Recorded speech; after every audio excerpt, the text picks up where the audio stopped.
Pemerintah Cina geger. Sebuah makam kuno ditemukan tersembunyi di balik tembok legendaris negara itu.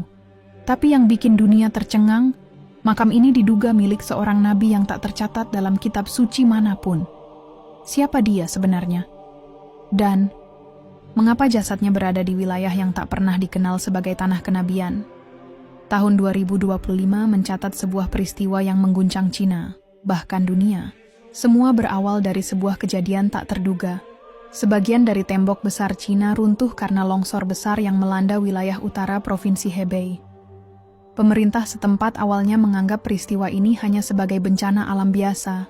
Tim evakuasi dan arkeolog segera dikerahkan untuk mengamankan area reruntuhan, terutama karena lokasi tersebut merupakan bagian penting dari warisan sejarah bangsa. Namun saat proses penggalian dimulai, para arkeolog menemukan sesuatu yang tidak biasa. Di balik tumpukan batu besar dan tanah yang menggumpal, mereka menemukan struktur batu besar menyerupai pintu masuk gua. Pintu itu tidak sembarangan. Ada ukiran yang aneh dan tidak biasa bagi gaya arsitektur Tiongkok kuno. Bentuk kaligrafi dan simbol-simbol pada batu itu tidak sesuai dengan budaya lokal. Ketika para ahli bahasa mulai meneliti lebih dalam, mereka terkejut menemukan bahwa ukiran-ukiran itu menggunakan bahasa Arab klasik. Ini jelas membingungkan. Mengapa ada ukiran Arab yang tertanam di balik tembok besar Cina? Sejarah mencatat memang ada hubungan antara dunia Islam dan Cina, tetapi tidak pernah ada bukti sebesar ini. Setelah beberapa hari dilakukan pembersihan dan penelitian awal, tim peneliti mengumumkan bahwa mereka telah menemukan sebuah ruang bawah tanah kuno. Ruangan itu cukup besar, dipenuhi ornamen batu yang telah termakan usia, dan di tengahnya terdapat satu batu nisan besar dengan tulisan Arab yang masih cukup jelas terbaca. Tulisan itu berbunyi, "Hamba Allah yang terpilih, utusan di antara para utusan telah kembali kepadanya. Dia dikenal oleh kaum-kaumnya sebagai orang benar, sabar, dan tak pernah menyekutukan Allah." Di bagian bawah nisan itu tertulis nama dalam bahasa Arab, Zulkifl. Kabar ini segera menyebar ke pusat pemerintahan di Beijing. Tim gabungan yang terdiri dari arkeolog nasional, ahli sejarah, serta pejabat dari Kementerian Budaya dan Warisan Sejarah turun langsung ke lokasi. Pemerintah awalnya berusaha merahasiakan penemuan ini karena khawatir menimbulkan gejolak. Tapi seperti yang bisa ditebak, informasi ini bocor ke publik. Seorang anggota tim penggalian yang merekam video singkat lokasi makam secara diam-diam mengunggahnya ke internet. Video itu memperlihatkan nisan yang dikelilingi batu-batu tua dengan kaligrafi Arab, serta para peneliti yang kebingungan dan berdiskusi serius di lokasi. Video ini meledak. Dalam hitungan jam, platform-platform sosial media di Cina dan internasional penuh dengan spekulasi. Tagar bertuliskan Ejon Nabi di Cina menjadi tren di berbagai belahan dunia. Jutaan orang membicarakannya, baik dari kalangan muslim maupun non-muslim. Para ahli sejarah dari berbagai negara memberikan pendapat mereka. Sebagian skeptis, sebagian lagi menganggap ini sebagai momen besar dalam sejarah Islam dan dunia. Yang paling mengejutkan adalah reaksi dari masyarakat Cina sendiri. Warga mulai berdatangan ke lokasi, bahkan dari provinsi-provinsi yang jauh. Mereka ingin melihat langsung apa yang terjadi.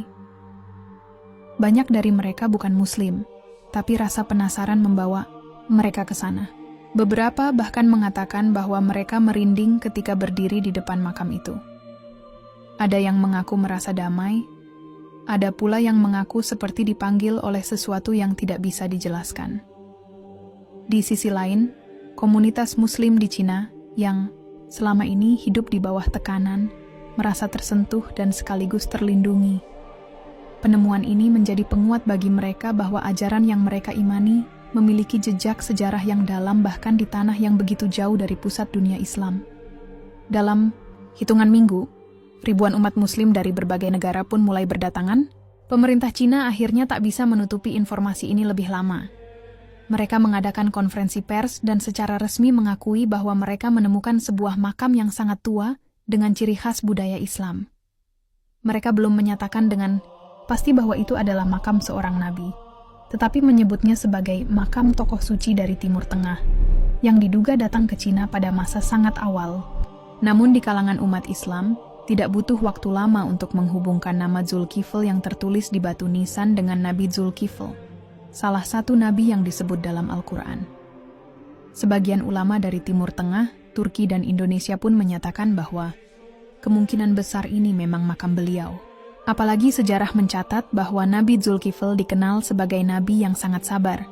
Dan menurut sebagian riwayat, beliau wafat di wilayah yang jauh dari Palestina, meski tidak disebut secara spesifik di mana. Kondisi di lokasi makam kini berubah drastis. Pemerintah Cina terpaksa menutup sementara area tersebut karena lonjakan pengunjung yang luar biasa. Namun, hal itu tidak menghentikan umat Islam untuk berdatangan, bahkan jika hanya untuk berdiri di kejauhan dan berdoa. Banyak yang menangis, banyak pula yang bersujud syukur. Yang menarik, setelah kejadian ini, terjadi peningkatan tajam dalam minat warga Cina terhadap Islam. Pusat-pusat informasi Islam di Beijing, Guangzhou, dan Urumqi mulai dipenuhi orang-orang yang ingin tahu lebih banyak. Mereka mulai bertanya siapa Nabi Zulkifl, apa yang diajarkan, dan mengapa makamnya bisa ada di tanah Cina. Tak sedikit pula yang akhirnya memutuskan untuk bersyahadat. Dalam sebulan pertama sejak berita ini mencuat, tercatat lebih dari 3.000 orang Cina secara terbuka menyatakan diri masuk Islam. Bahkan ada yang berasal dari kalangan akademisi, pengusaha, hingga pejabat pemerintahan daerah. Fenomena ini terus meluas. Media-media internasional mulai menyoroti bagaimana Islam bangkit kembali di Cina. Bukan karena dakwah yang masif, tapi karena sebuah kejadian yang tidak bisa dijelaskan dengan logika biasa. Para tokoh Islam menyebut ini sebagai tanda kebesaran Allah yang sengaja ditampakkan di saat dunia sedang berada dalam krisis iman dan identitas. Penemuan makam yang diyakini sebagai milik Nabi Zulkifl mulai menimbulkan efek berantai. Pemerintah Cina awalnya berharap situasi akan tenang dengan menutup akses ke lokasi dan membatasi informasi. Tapi yang terjadi justru sebaliknya. Tekanan dari masyarakat dunia, terutama dari negara-negara mayoritas Muslim, terus meningkat. Banyak yang mendesak agar situs itu dibuka untuk penelitian internasional dan dijaga secara profesional sebagai situs sejarah penting umat manusia. Di tengah tekanan itu, pemerintah Cina akhirnya mengeluarkan keputusan mengejutkan. Mereka membuka kerjasama dengan para arkeolog dan sejarawan dari luar negeri, terutama dari Timur Tengah dan Asia Tenggara. Delegasi dari Mesir, Turki, Arab Saudi, Indonesia, dan Pakistan diundang langsung untuk meneliti makam tersebut bersama tim Cina. Langkah ini dianggap sebagai upaya untuk meredam opini dunia sekaligus mengamankan hubungan diplomatik. Saat tim internasional tiba di lokasi, penelitian langsung dimulai secara intensif. Mereka membawa peralatan modern, pemindai tanah, teknologi pencitraan 3D, hingga alat analisis karbon untuk meneliti usia batu nisan dan benda-benda yang ditemukan di sekitarnya. Dari hasil awal, batu nisan dan ruang bawah tanah diperkirakan telah berusia lebih dari 2.100 tahun, lebih tua dari masa dinasti Qin yang membangun tembok besar Cina. Yang membuat mereka terpaku adalah kesesuaian informasi dari batu nisan dengan kisah Nabi Zulkifl dalam beberapa sumber Islam klasik. Nama-nama yang terukir di sisi batu mengacu pada generasi sebelumnya yang dikenal dalam tradisi keturunan para nabi. Salah satu potongan kaligrafi berbunyi, "Aku adalah hamba dari Bani Israel, dijanjikan kesabaran, dan aku memegangnya sampai akhir." Selain itu, ditemukan pula gulungan tua yang sudah nyaris hancur. Dengan bantuan teknologi canggih, beberapa bagian teks berhasil dibaca. Teks itu bukan dalam bahasa Arab atau Cina, melainkan semacam dialek Aram kuno, bahasa yang juga digunakan oleh bangsa Yahudi kuno di Timur Tengah. Gulungan itu tampaknya merupakan catatan dari para pengikut Nabi Zulkifl yang ditulis sesaat sebelum atau setelah wafatnya beliau. Salah satu terjemahan menyebutkan, "Kami menyelamatkan diri dari kehancuran di barat dan berjalan ke arah matahari terbit, hingga kami temukan lembah damai yang dijaga tembok tinggi." Kalimat ini membuat sebagian peneliti menduga bahwa Nabi Zulkifl dan pengikutnya melarikan diri dari suatu konflik besar dan akhirnya menetap di kawasan timur jauh, yang kini dikenal sebagai wilayah Cina Utara. Di luar situs makam, para peneliti mulai mencari bukti-bukti pendukung di daerah sekitar. Ternyata, Tidak jauh dari lokasi makam, terdapat desa terpencil yang dihuni oleh komunitas kecil yang mengaku memiliki asal-usul dari barat jauh. Mereka memiliki tradisi turun-temurun yang tak lazim untuk budaya Cina. Salah satu tradisi mereka adalah berpuasa dari matahari terbit hingga terbenam, dan menyembah satu Tuhan yang tak berwujud. Mereka tidak menyebut nama Allah karena keterbatasan bahasa. Tapi dalam ritual mereka, sebutan yang digunakan memiliki akar yang dekat dengan bahasa Ibrani dan Arab. Seorang sesepuh desa mengatakan bahwa leluhur mereka adalah orang-orang yang datang dari padang gurun, yang membawa ajaran untuk hidup sederhana, sabar, dan tidak menyembah berhala. Ajaran ini secara mengejutkan sangat mirip dengan nilai-nilai tauhid dalam Islam. Penemuan ini membuat dunia akademik gegar. Berbagai universitas dan lembaga sejarah berlomba untuk menerbitkan makalah ilmiah, menganalisis ulang peta migrasi para nabi, dan membandingkan kisah-kisah dari kitab suci dengan artefak yang ditemukan. Teori bahwa beberapa nabi pernah melakukan perjalanan jauh hingga ke wilayah Asia Timur mulai mendapat perhatian serius. Sementara itu, masyarakat umum tidak tinggal diam. Tayangan dokumenter, video YouTube, dan podcast tentang penemuan ini bermunculan di mana-mana. Topik tentang Nabi Zulkifl menjadi viral di platform-platform digital dan menarik jutaan penonton dari seluruh dunia. Banyak yang mulai belajar kembali kisah para nabi dalam Islam, termasuk mereka yang sebelumnya tak tertarik sama sekali pada topik agama. Tak sedikit pula orang-orang non-muslim yang mengaku mulai tertarik pada Islam sejak penemuan ini. Salah, satu tokoh publik Cina, seorang selebritas berpengaruh, secara terbuka mengungkapkan ketertarikannya pada ajaran Islam setelah mengunjungi lokasi makam. Ia mengatakan bahwa saat berada di dekat nisan itu, dirinya merasa damai dan merinding. Beberapa minggu kemudian, ia mengunggah video pendek yang menunjukkan dirinya mengucap 2 kalimat syahadat. Video itu viral dan membuat jutaan orang tersentuh. Efek domino ini menciptakan suasana sosial baru di Cina. Diskusi tentang Islam kini tidak lagi dianggap tabu di ruang publik. Beberapa sekolah bahkan mulai memasukkan pelajaran tentang sejarah agama dunia secara lebih terbuka. Meski masih banyak tekanan politik, suara-suara yang menyerukan toleransi dan keterbukaan semakin kuat. Namun, tidak semua pihak senang dengan perubahan ini. Beberapa kalangan ultranasionalis mulai menyebarkan teori konspirasi bahwa penemuan makam ini adalah rekayasa pihak asing. Mereka menuduh negara-negara Islam mencoba menyusupkan pengaruh melalui jalur sejarah. Tapi tuduhan itu tidak didukung bukti kuat, dan masyarakat justru makin penasaran untuk mencari kebenaran sendiri. Pemerintah Cina akhirnya membentuk tim khusus yang bertugas menjaga situs makam, sekaligus mengawasi arus wisatawan dan peneliti. Mereka juga membangun museum kecil tak jauh dari lokasi untuk menampung temuan arkeologi dan menyajikan informasi secara netral. Namun, satu hal yang mereka tak bisa kendalikan adalah perubahan cara pandang masyarakat. Apa yang awalnya dianggap sebagai reruntuhan biasa, ternyata menjadi awal dari babak baru dalam sejarah umat manusia. Bukan hanya tentang arkeologi, tapi tentang jati diri, keyakinan, dan hubungan spiritual antara masa lalu dan masa kini. Dan kini, pertanyaan besar mulai muncul. Apakah hanya Nabi Zulkifl yang pernah menjejakkan kaki di timur jauh? Ataukah ada nabi-nabi lain yang juga meninggalkan jejak mereka di tempat yang tak pernah kita duga sebelumnya?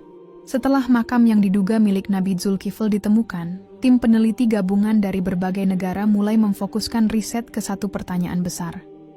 Bagaimana bisa seorang nabi Bani Israel mencapai wilayah yang begitu jauh di Asia Timur?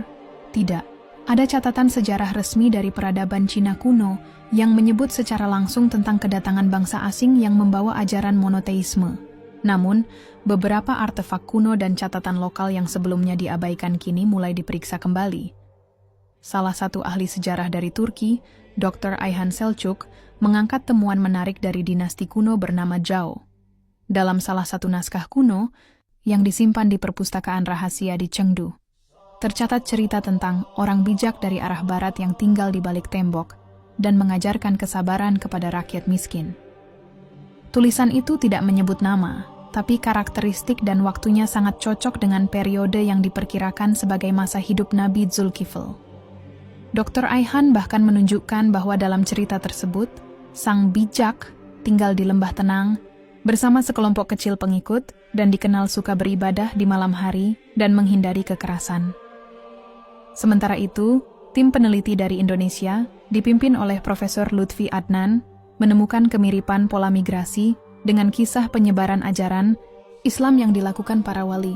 Ia berpendapat, jika para wali bisa menembus wilayah Nusantara dengan budaya dan bahasa yang berbeda, maka bukan hal mustahil bila seorang nabi yang gigih dan diberi tugas oleh Tuhan mampu menembus wilayah Tiongkok dalam pelariannya dari penindasan. Di lokasi makam, penggalian lanjutan membongkar lebih banyak bukti. Ditemukan struktur bangunan yang menyerupai rumah ibadah kecil. Dindingnya menghadap ke arah barat, ke arah Makkah, meskipun struktur bangunan ini diduga dibangun jauh sebelum masa Nabi Muhammad.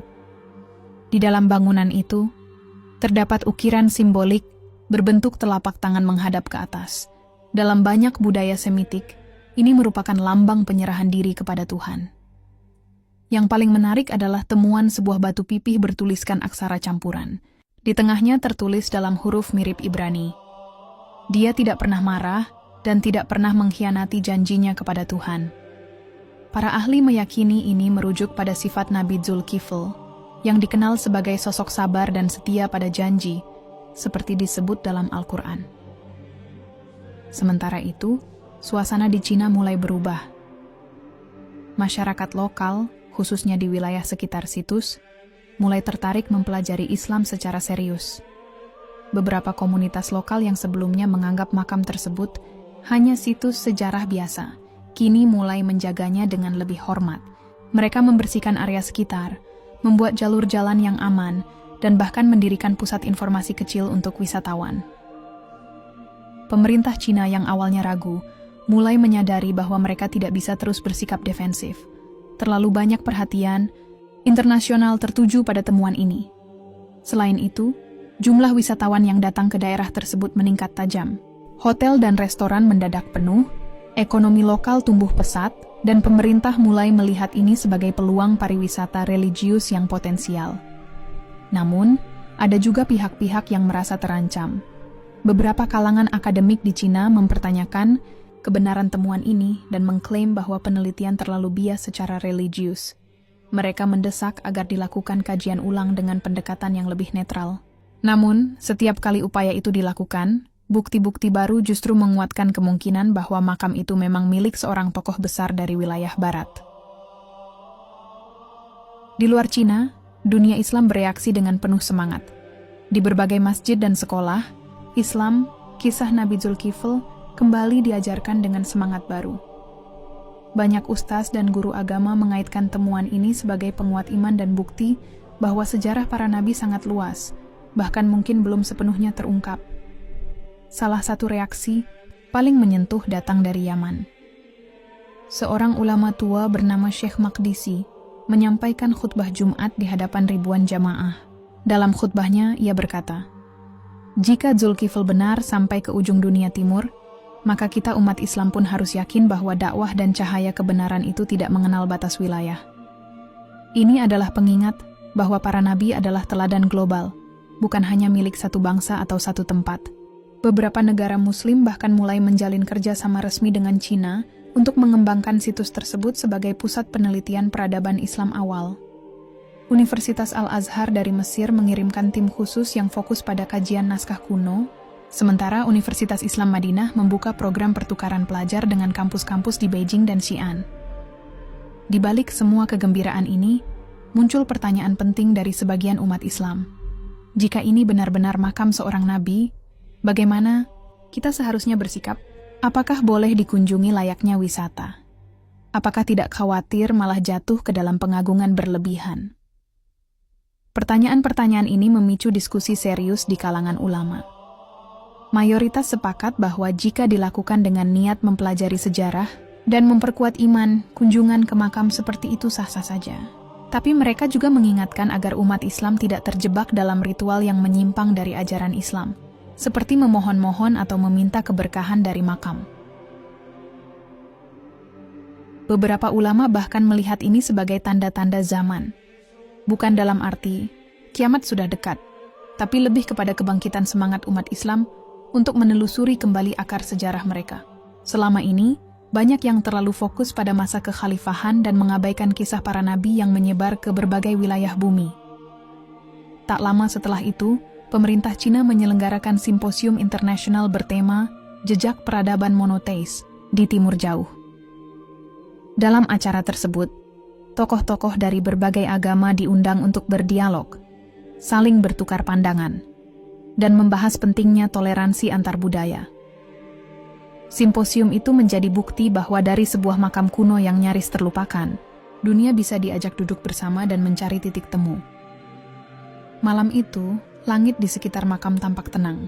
Cahaya lampu-lampu kecil menyinari jalur menuju batu nisan yang kini dijaga ketat. Di kejauhan, suara anak-anak desa terdengar melantunkan ayat-ayat Al-Quran yang mereka pelajari dari relawan dakwah yang mulai berdatangan. Dan di tengah semua perubahan itu, satu hal menjadi jelas. Sejarah tidak pernah mati. Ia hanya menunggu waktu untuk kembali ditemukan. Dan ketika saat itu tiba, ia akan berbicara lebih keras dari semua yang pernah ditulis di buku teks. Setelah perhatian dunia tertuju pada temuan makam misterius di balik tembok besar Cina, dunia arkeologi dan keilmuan agama memasuki fase baru. Kali ini, fokus tidak hanya pada makam itu sendiri, tapi pada kemungkinan jejak-jejak lain dari peradaban atau komunitas yang dibangun oleh nabi yang diduga sebagai Zulkifl. Tim peneliti mulai memetakan radius hingga puluhan kilometer dari lokasi makam untuk mencari petunjuk lanjutan.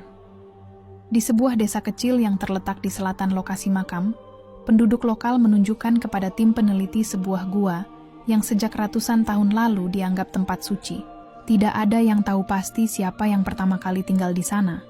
Tapi menurut cerita turun-temurun, tempat itu dulunya menjadi tempat bermeditasi seseorang dari jauh yang mengajarkan ajaran moral yang sangat berbeda dari ajaran nenek moyang mereka saat itu. Gua tersebut sangat sederhana, namun di dinding-dindingnya terdapat ukiran yang menakjubkan.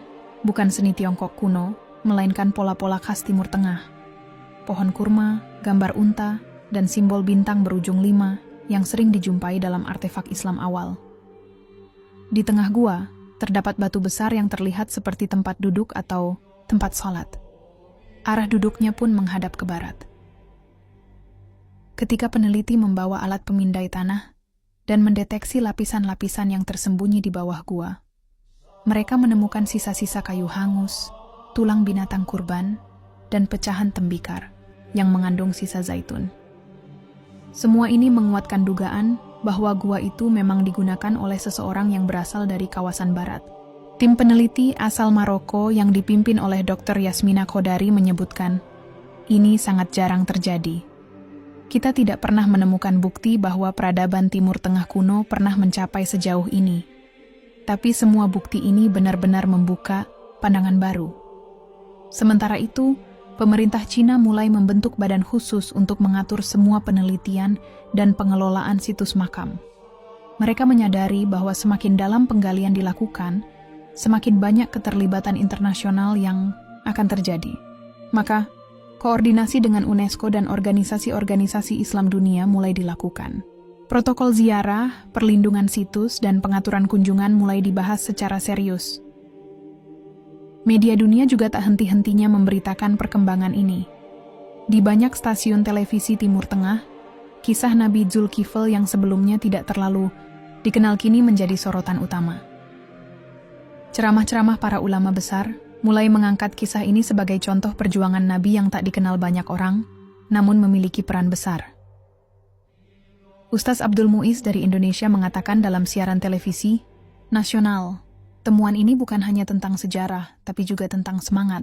Kita sering lupa bahwa para nabi itu diutus bukan hanya untuk satu tempat, tapi bisa saja menyebar luas, bahkan ke tempat yang tak pernah kita duga. Ini adalah pelajaran besar bagi kita untuk membuka wawasan, bukan mempersempitnya. Salah satu kejadian yang menggetarkan hati datang dari wilayah Xinjiang. Di sebuah madrasah lokal yang selama ini sangat tertutup, tiba-tiba seorang remaja penghafal Quran bernama Mali membaca sebuah ayat yang menyebutkan Zulkifl, dan ia menangis. Ketika ditanya kenapa, ia berkata, "Saya merasa sangat dekat dengan beliau. Seperti ada cahaya yang turun ketika saya membaca ayat itu." Fenomena ini membuat banyak orang mulai percaya bahwa temuan makam ini bukan kebetulan. Beberapa ulama bahkan menyebutnya sebagai cara Allah menunjukkan bahwa kebenaran akan selalu muncul, bahkan jika harus menunggu ribuan tahun. Namun demikian, para pemimpin Islam tetap mengingatkan agar umat tidak terjebak pada euforia atau fanatisme lokasi. Inti dari semua ini adalah mengambil ibrah, bukan sekadar berbangga. Dalam waktu bersamaan, ada penolakan dari kelompok ekstremis yang merasa bahwa temuan ini adalah bagian dari rekayasa global untuk melemahkan nilai-nilai tradisional Islam. Namun, argumen-argumen mereka dengan cepat dibantah oleh bukti-bukti ilmiah yang muncul, termasuk kesaksian ahli sejarah non-Muslim yang menyatakan temuan ini valid dan terverifikasi. Beberapa waktu kemudian, ditemukan naskah lain yang ditulis dalam bahasa campuran antara Persia kuno dan bahasa lokal. Naskah itu menjelaskan bahwa seorang utusan dari barat mengajarkan kesabaran dan tidak menyembah dewa-dewa. Dia menyuruh kami menyembah Tuhan satu-satunya dan berkata bahwa setelahnya akan datang nabi terakhir dari bangsa Arab. Kalimat terakhir ini membuat geger semua peneliti. Jika benar, ini adalah pengakuan bahwa nabi yang dimakamkan tersebut sudah menyampaikan nubuat akan datangnya Nabi Muhammad jauh sebelum masa kenabian dimulai. Beberapa sarjana menyebut bahwa ini bisa jadi menjadi titik temu antara sejarah para nabi dan lintasan geopolitik spiritual dunia. Jika benar bahwa seorang nabi dari Bani Israel pernah tinggal di Cina, maka peta dakwah dunia perlu ditinjau ulang. Dunia Islam tidak lagi hanya memusat di Timur Tengah, tapi bisa mencakup wilayah timur jauh seperti Tiongkok dan sekitarnya. Pemerintah Cina akhirnya memutuskan membangun museum khusus yang menceritakan kisah penemuan ini, lengkap dengan bukti-bukti, arkeologis, dokumentasi penelitian, dan ruang khusus untuk pemahaman lintas agama. Museum ini tidak memaksakan keyakinan, namun membuka dialog antara sains dan iman. Kini, makam yang tadinya sunyi telah menjadi tempat refleksi spiritual dan ilmu, pengetahuan.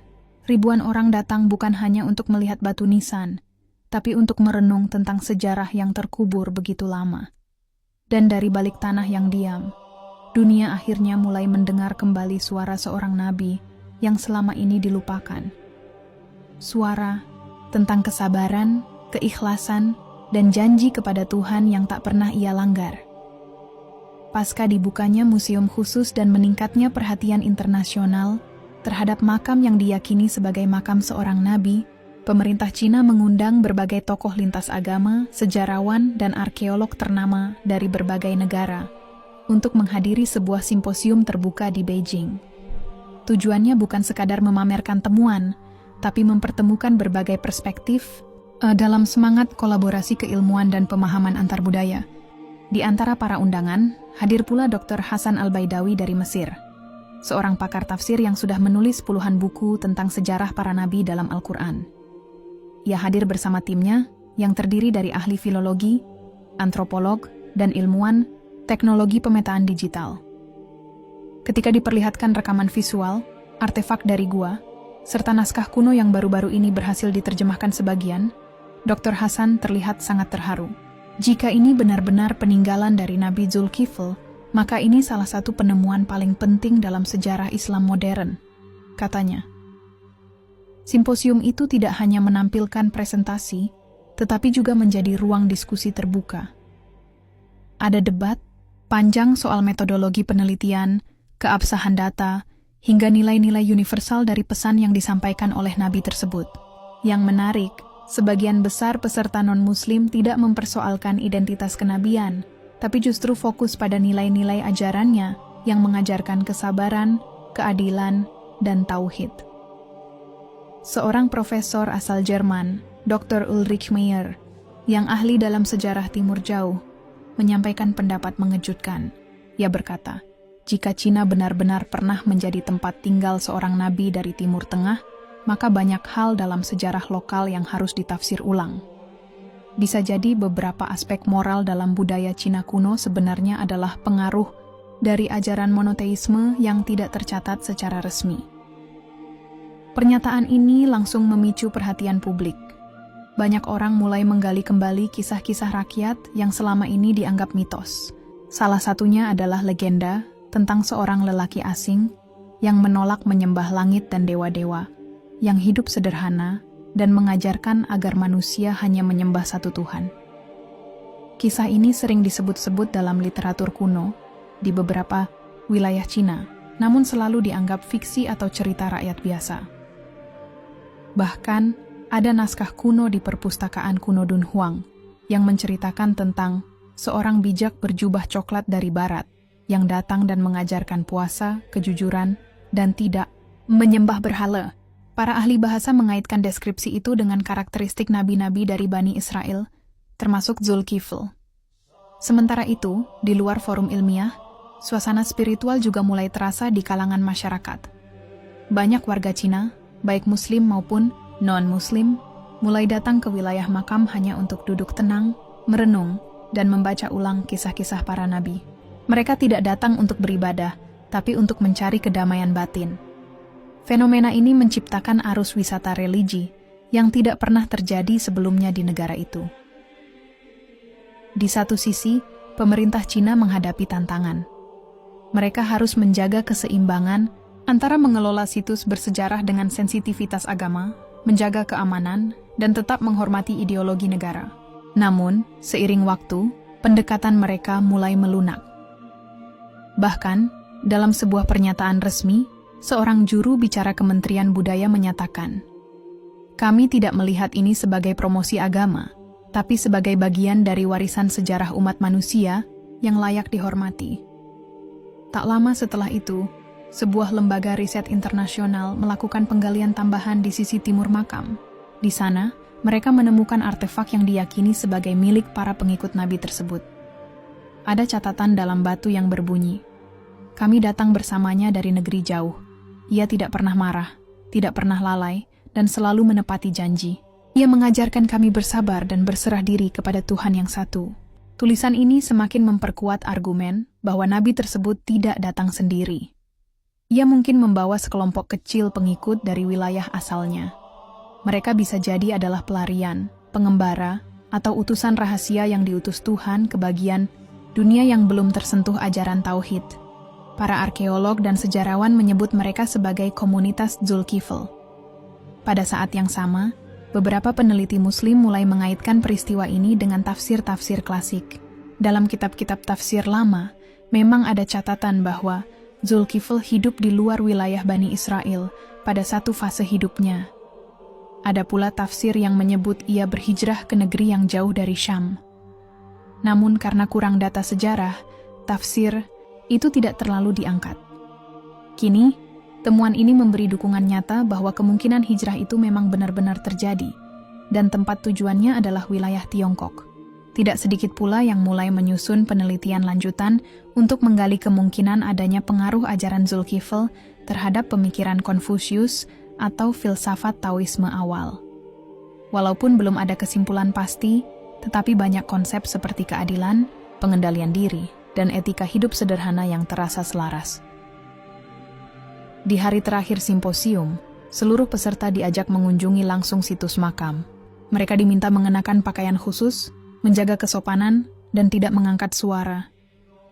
Di sana suasana sangat hening. Sebagian pengunjung terlihat menangis, sebagian lain terdiam dalam kekaguman.